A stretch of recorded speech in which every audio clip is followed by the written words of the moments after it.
गिबियावनो आंनि गासै लोगो नोंथांमोननिसिम खुलुमनायखौ जासिहरग्रोबाय आरोबाव लोगोसेनो खेबसेबाव जय हिन्द। लोगोफोर जोङो मैया मोनसे भिडिअ होदोंमोन उदालगुरि डिस्ट्रिक्टआव जानाय जाथाय सासे सिख्लाखौ सासे सेंग्राया हाबा खालामगोन होननानै थगायनानै बाइक आरो फैसाफोर लाना थांनाय। बेनिफ्राय जोङो बे मानसिखौ हमनो हाबाय लोगोफोर। बेनि एड्रेसखौ गोबां कमेन्टआव हरदों। चिरां डिस्ट्रिक्ट PS बिजनि पस्ट अफिस मालिपारा भिलेज सारागाव। भिलेजखौथ' कमप्लिट सारागाव होननानै हरदों। नाथाय जायफोर बिजनिनि मानसिफोर आंनि लोगो नोंथांमोना गाज्रि मोननाङा। सोरबा सासेनि थाखायनो बिजनि आरो चिरां डिस्ट्रिक्ट मुंखौ लानो गोनां जाबाय। बेनिखायनो आं गिबियावनो सरि बियो, नोंसोरो गाज्रि मोननाङा, उपाय गैया। दिनै जोङो गासैबो सापर्ट खालामलायनांगोन। सोरबा उदालगुरियाव माबा मोनसे प्रब्लेम जानो हागौ, जों दिनै बाक्सानि, दिनै चिरांनि मानसि जानो हागौ। दिनै चिरांनि बैसोर गामिनि फंबायमोना बै मानसिखौ नागिरना थांनानै बै मानसिखौ लोगो मोनहैबाय आरो मानसिखौ बिसोरो माने हमनाय जाबाय। दा जोङो बे मानसिया मालासिमालासै बे मानसिनो माने उदालगुरिनि सिख्लानो गाव जा लाबोदोंमोन बेखौ मालासिमालासै हरफिननो हायो। जों दा बेखौ उनाव जोङो नायसिगोन। आरो बे फंबाया ओरैबायदि बाथ्रा बुंना लादो, माने पुलिस केस होयोब्लाथ' थैखाथारगौमोन फंबाया। दिनैनि दिनाव बर'फोरखौ ओरैनो गावगासिनो दङ, एसे सानसुंबानो बर'फोरखौ गावथारखायो, इनकाउन्टार खालामखायो। अब्ला बे फंबायाबो गाव थैनायनि लामायाव माने गावनो जालिखौ बानायनानै लादोंमोन आरो। बे फंबायखौ जोङो माने मोजाङैनो बुजायनानै जोङो ससियेल मिडियानि गेजेरजों उपाय गैया, नाथाय सुद्रायनो चान्स होनाय जाबाय। आरो जायफोर फंबायमोना बै मानसिनि न'सिम थांनानै बेखौ हमहैदों बा लोगो हमहैदों, जोबोर माने बाख्नायथाव खामानि। जों गासैबो बेफोरबायदिनो सापर्ट खालामलायनांगोन बर'जों बर'।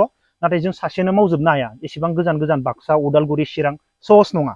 नाथाय जोङो हानायमानि जोङो गावबा गाव जों सापर्ट खालामलायनांगोन। आरो जायफोर गामिनि मानसियाबो बेनि सायाव एसेबाबो नायबिजिरनांगोन।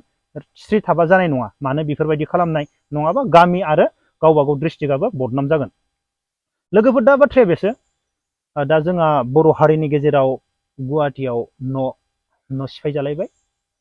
न' सिफाय जानानै मायबा मोनसे जों हायोब्ला बेफोरबायदि होफै माने सरकारखौ खावलायदों, बर' हारिनि दैदेनगिरि एबसुफोरखौ खावलायदों।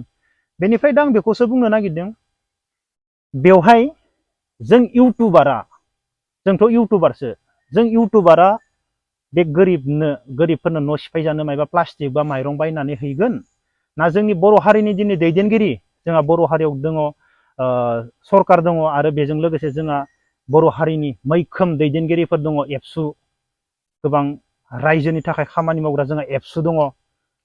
दिनै एबसुफोरा बिसोरनि सायाव मा खामानि मावहैगोन, आरो ना बिसोर जेबो मावा, ना जों इउटुबारफोरासो मावनांगोन, आं बेखौसो बुंनो नागिरदों। दा जोंहा दाखालि बावैबो जोंहा बैसागोनि नामाव 2000 जन ना 2500 जन मानसिनो दिल्लीयाव मोसाहैदों। जों बेखौ जेबो बुङा, मोजां, गुड, वेल डान, गुड होनना बुंगोन आं। दिल्लीयाव प्रग्राम खालामहैदों। नाथाय बाथ्राया बेसो, दिल्लीयाव मोसाहैनायाव जोंनि मानसिफोरा थांदों, गावबा गाव फैसाजों थांदों ना सरकारनि फैसाजों थांदों, बेयाव बेसेबां फैसा गारहैदों, बाथ्राया बेसो। नाथाय दिल्लीयाव मोसाहैनानै जोंनि बर' हारिया माबा मोनसे जौगागोन ना साक्सेस जागोन, बाथ्राया बेफोरबायदिसो। बेनिफ्राय आंनि लोगोफोरबो थांदों बेवहाय, थिकादार लोगो दङ आंहाबो क'क्राझारनिबो, बिसोरबो थांदों।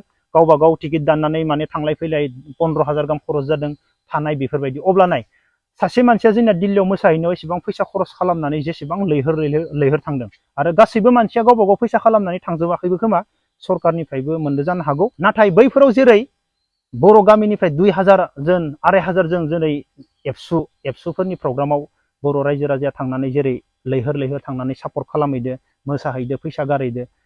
बेनिफ्राय आरो दा दिनैनि दिनाव मा, कलकातायावबो प्रग्राम खालामहैदो। आङो बेखौ बुङा, कलकातायाव प्रग्राम खालामहैनायखौ आं मालाबाबो गाज्रि बुङा।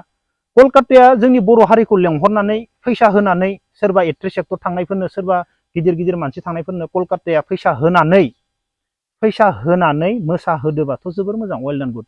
नाथाय जोंनो खरस खालामै हारिनि फैसाखौ बा खांथिं खांथा जों इन्डिभिजुवेल खरस खालामै कलकाताफोर बायदियाव थांनानै बा दिल्लीफोर बायदियाव थांनानै फैसा गारहैदोबा मा होनना बुंगोन, फैसा गारहैदोंब्ला मा जागोन, जोंनिनो मा लस जानो हागौ। जेबो माने बेफोरबायदि मोसाहैनानै बा जोंनि हारिया जौगायोब्लाथ' जोबोर मोजां। नाथाय जौगायालासिनो बेफोरबायदि फैसाफोरखौ, जोंनि हारिनि बा फैसा बा माबाफोरखौ बेयाव वेस्ट खालामहैदोबा माने एसेबाबो दुखुनांथाव बाथ्रा जागोन। दा जों गुवाहाटियाव जानाय जाथाय, बेफोरबायदि गुवाहाटियाव जानाय जाथायाव दिनै जोंनि बर' हारिनि सरकार बा एबसुनि दैदेनगिरिफोरा बेफोरबायदि लैहोर लैहोर थांनानै बा 100-200 खांनानै होयोब्लाथ' जोबोर मोजां। दा जेरै फ्लाइटजों थांदों नंगौना नङा कलकातायाव दिल्लीयाव मोसानो थाखाय, जेरै दा बर' हारिनि गेजेराव एसेबां गिदिर गिदिर जाथाय जादों, गोरिबा न' बुफाय जादों, प्लास्टिक बायनांगौ, दा अखा बोथोर बबाव थागोन, दा बैफोरावबो जेरै दिल्ली कलकातायाव मोसानो थांदों, बैफोरबायदि गासैबो खरस खालामनानै थांनाय बायदि बैयावबो थांनानै बा 30टा बा 40टाल' न'खर सोरबा 100-200 हरोब्लाथ' बिसोर जोबोर गोजोननाय मोनगोन, आं बेखौसो बुङो। ना जों इउटुबारालाय बेसेबां सापर्ट खालामनो हानो, आरो जोंनियाव नांगौ बायदि जों पेमेन्ट मोना इउटुबाव। जोंनि बर' हारिनि गेजेरावबो दङ 4-5सो गोबां बुरजा बुरजा पेमेन्ट। आङो बेखौनो बुंनो सानो आरो थांनाय दिल्लीयाव मोसाहैनाय बायदि बा कलकातायाव दा मोसाहैनाय बायदि जोंनि बर' हारिनि दैदेनगिरि गिदिर गोलावफोरा बेयावबो थांनानै बा आरो जायफोरा अनसुंथाइ होनो हायो बैसोरनियाव फैसा बिनानै लांनानै बैसोरनो दान होयो, एसे मायबा मोनसे अनसुंथाइ होयो, आं बेखौसो मिजिंथियो। अब्ला लोगोफोर दिनैनि भिडिअखौ बेखिनियाव दोनथ'नोसै। जय हिन्द।